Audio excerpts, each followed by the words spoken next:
What's up guys, this is Balázs from Racing Brick. As I see, we have pickup season now and I'm quite happy about it. Last week I showed you this red pickup truck. If you did not see the review video, then the link is in the top right corner.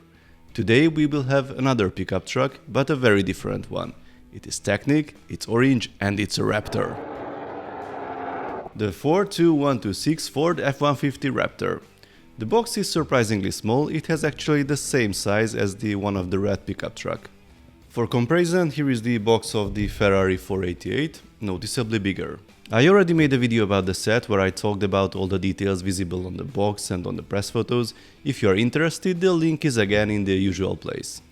I wouldn't really waste much time here today. We have the new uniform black box design with the 18+ category, Raptor at the front, a few details and the real one at the back. The part that was not visible on the press photos is the side. We get some impressive numbers about the real Raptor's performance. Now let's open the box. The set has 1,379 pieces. The pricing is quite strange as it is $99.99 in the US, but €139.99 in Europe and something similar elsewhere, which is a huge difference. More about this later. The set has 7 numbered bags inside, an unnumbered one with the tires and the fender pieces, the manual and the sticker sheet, this time without any extra protection. The manual begins with a comparison photo. Then we get some details about the LEGO version, a little introduction to the pickup itself, a nice list about all the Ford pickup trucks beginning with the Model TT, then some cool shots and information about the Raptor. A few words from the design team with some photos of the development process and the prototypes that I showed you in one of my previous videos. As you also noticed, that was based on the previous generation with a regular cab configuration. This one is apparently a Super Crew Raptor with the 4 full-size doors. The build is split into 3 stages only. At the end of the manual we can find the part list. You can pause the video and check the contents if you'd like to. Now let's start building. The build begins with the front of the chassis and the front axle. The manual offers some interesting bits of information about the real Raptor during the build. The front axle won't be small for sure. Here we have the suspension and the steering rack in place already.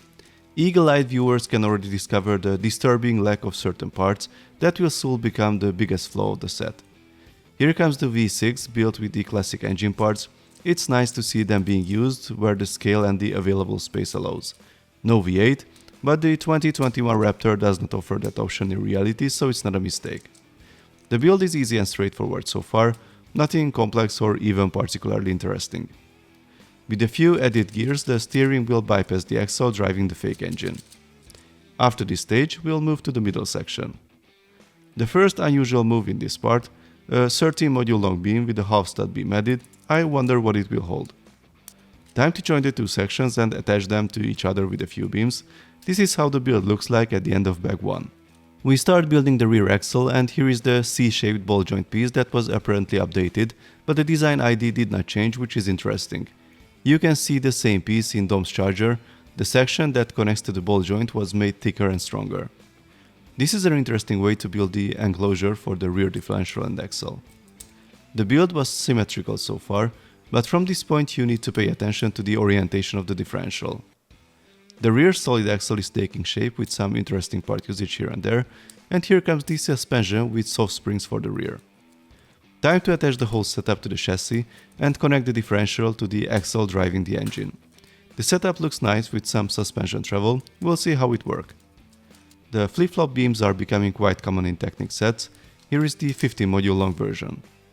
We start to build the front bumper. Time to find the sticker sheet. Here comes the grille and the headlights. Unfortunately, everything is sticker only. Fine for the grille, but it's a shame for the lights. Oh look, we have the shorter flip-flop beam too. First section of the hand-of-God steering is added. Time to add the seats, and then comes the dashboard. We have a sticker for the central console. And here is another limitation of the set, the non-functional steering wheel. This is how the build looks like at the end of bag 2. Bag 3 starts with the rear seat bench.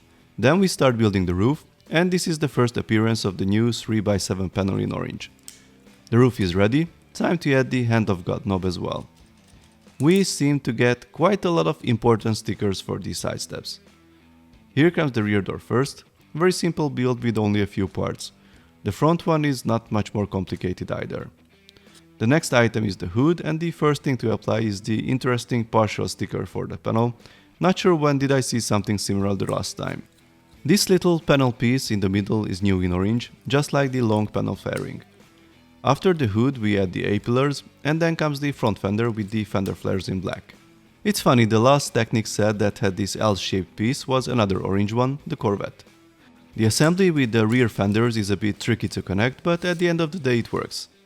The floor of the bed uses the shorter flip-flop beams on the sides to attach the side panels, then the whole assembly slides nicely in place. Trying to align the stickers for the rear lights was definitely not my favorite part of the build. Here is the rear bumper with the license plate. The end of the build is approaching, some cover for the sides, and then the moment to realize that I used the other huge Ford sticker for the grille. This one should go there and the other one to the tailgate. Time to swap it. Much better now.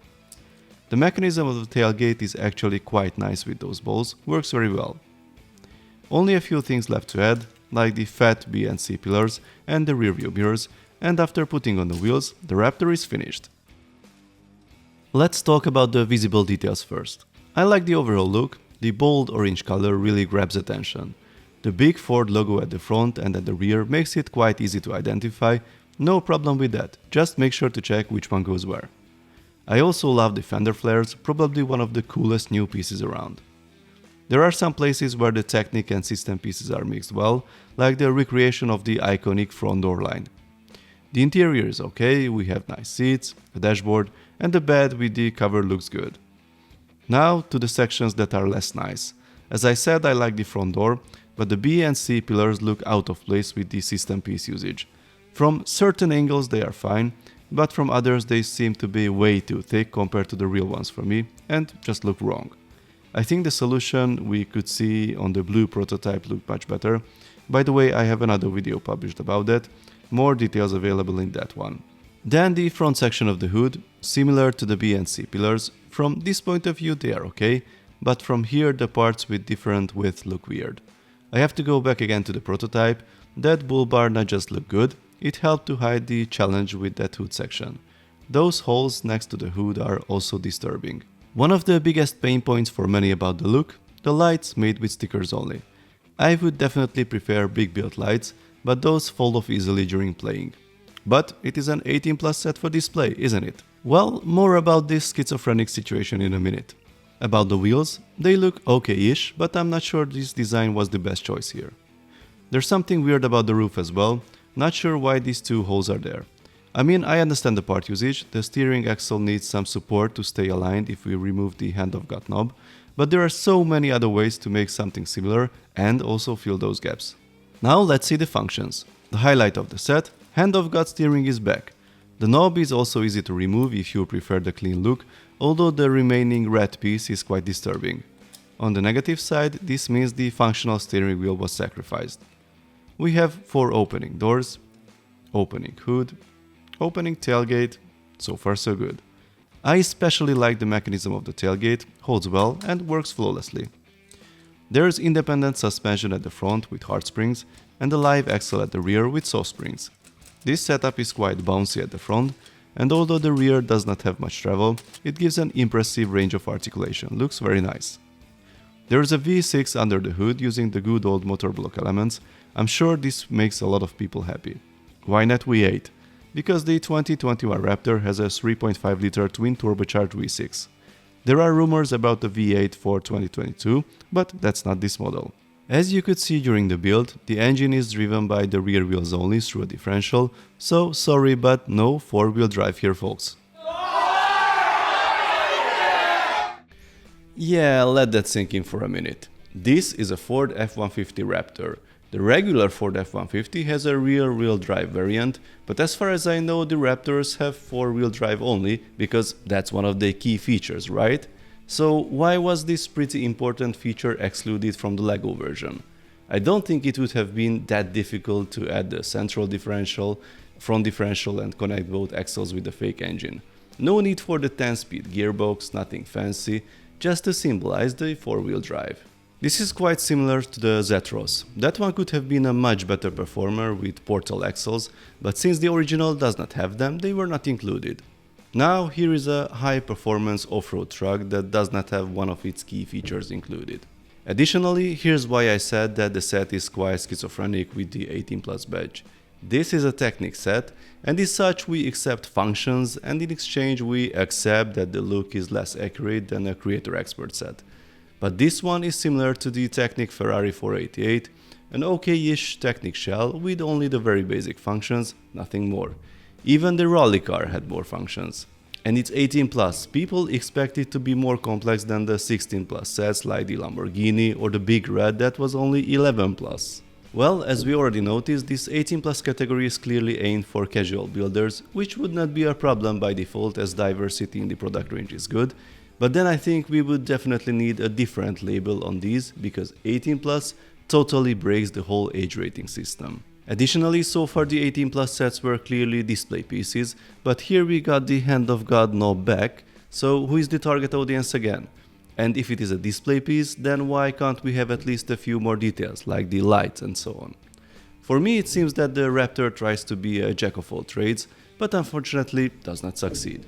About the price, most people say that the set is too expensive in general compared to the US price. Well, if you check for example the price of the Ferrari 488 and the price-piece count ratio, the 140 euros is very similar. This means the US price is much lower than the average. It might be a deal with Ford or a strategy to ensure the success in the F-150's home country, I don't know. But this shows the awkward positioning of these recent 18+ Technic car sets like the Ferrari or the Raptor. You get display pieces with basic functionality and not too many details for a higher price than the average Technic sets. Just look at the heavy-duty tow truck. You get 2000 pieces and tons of functionality for 150 euros. It is selling like hotcakes and I'm not surprised. About the scale, theoretically it is a part of this product line with the rally car, the Porsche 911 and the Ferrari 488. These are roughly 1/10 scale cars. The truck is however much bigger in real life, so the LEGO version is similar in size, but the truck is around 1/15 scale. This makes it somewhat similar to the Creator Expert cars like the Mustang or the Volkswagen van. So what is my conclusion about the set? Is it really that bad as it sounded in the past few minutes? No, it's not. Not bad at all. I kind of like it as a build, but as a product, it's not that good either. I love American vehicles, I love trucks. LEGO would have a really hard time ruining this set for me, but I have to confess that they try to do it. As a build, it looks good in general, it is playable, and it has the basic Technic car functions it needs. But the biggest problem is the 18+ badge, the targeting, and the price. I think LEGO should keep this shelf queen concept for the Creator Expert vehicles. They have the look, the details, the building experience. For the Technic line, we need functions. It is not impossible to make nice and detailed licensed cars with lots of functionality in a similar price range. The Defender was the proof. Based on the price and piece count of that one, for 140 euros, this set would really deserve more details on the inside and frankly on the outside as well. With this level of detail and functionality, this should be around 100 euros like Dom's Charger or like the rally car was, but even those had more tricks to show. And to mention something positive for the end, once the street price will drop, which I'm sure will happen sooner or later, this set will be a nice mid-size playset for the 10-year-old generation and also a great base for modding and motorization. It has very few parts that can fall off and has some space inside. It is on my list to make it RC for sure. Regarding this Technic product line in general, I hope LEGO will listen to the feedback and will decide which way to go. I'm sure casual adult builders can also handle a few gears here and there, so I hope the future will be more Defender-like than Raptor-like. Please let me know your thoughts in the comments. If you like this video, then please give it a thumbs up. You can also subscribe and tap that notification bell if you don't want to miss my Technic reviews and other LEGO RC videos. See you next time, bye bye.